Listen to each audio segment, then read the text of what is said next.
মন্ত্রী বলে শোনো গো, আজকে যদি একে বাড়িতে নিয়ে যাওয়া হয়, আজকে তার চোখের জ্যোতি কেমন করে ফিরে পাবো? ওই হাসি বলতেছে আব্দুল মুত্তালিব, তোমার পোতা মুহাম্মদ আজকে শুধু জগতের নয়, সারা আসমান জমিনের ডাক্তার, ডাক্তারেরও ডাক্তার, তাদের কোনো ওষুধের প্রয়োজন হবে না। বাড়িতে নিয়ে যাবা, আর বাড়িতে নিয়ে যাওয়ার পরে ওই বাচ্চার থুতু মুবারক লইয়া ওই বাচ্চার চোখের মধ্যে লাগায় দিবে। আর চোখের মধ্যে যখন লাগায় দিবে, ওই বাচ্চার চোখের জ্যোতি আবার পুনরায় ফিরে পাবে। আব্দুল মুত্তালিব রাদিয়াল্লাহু তাআলা আনহু আমার নবী মুস্তাফা সাল্লাল্লাহু তাআলা আলাইহি ওয়াসাল্লামকে সঙ্গে করে নিয়ে বাড়িতে আসলেন।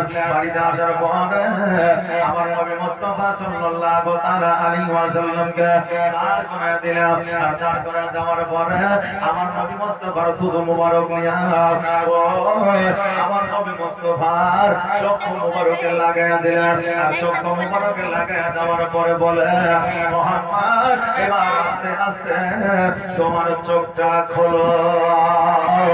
আমার নবীজি যখন ধীরে ধীরে আস্তে আস্তে চোখ দুটো যখন খুললে, খোলার পর আমার নবীজি বলতেছে, ওগো দাদা যাও, আমি মুহাম্মদ বলতে আছি, আমি চোখে যেমন আগে দেখতেছিলাম, খোদার কসম করে বলি এখন তার চাইতে দ্বিগুণ ভালো দেখতে পাই।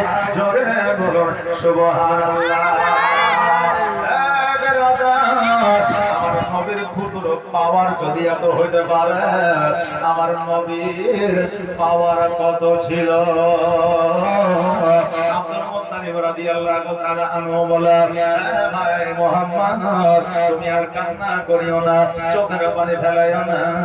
আজকে তুমি যদি কান্না করো, তোমার চোখের যদি এবার হারায়া যায়, আর হয়তো ফিরে পাওয়া যাবে না। তুমি আর কান্না করিও না, তুমি চিন্তা করিও না। আমি আব্দুল মুত্তালিব যতদিন পর্যন্ত বেঁচে আছি, হায়াতে আছি, ততদিন পর্যন্ত তোমার কোনো অসুবিধা হইতে দিব না। আমার দয়ার নবী, মায়ার নবী সাল্লাল্লাহু তাআলা আলাইহি ওয়াসাল্লাম বলে, দাদা গো,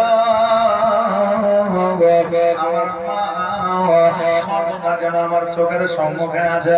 আমার মাকে এত স্মরণে আসে, এত মনে পড়ছে যে আমার মাকে একটা সেকেন্ডের জন্য আমি নবী যেন ভুলতে পারছি না।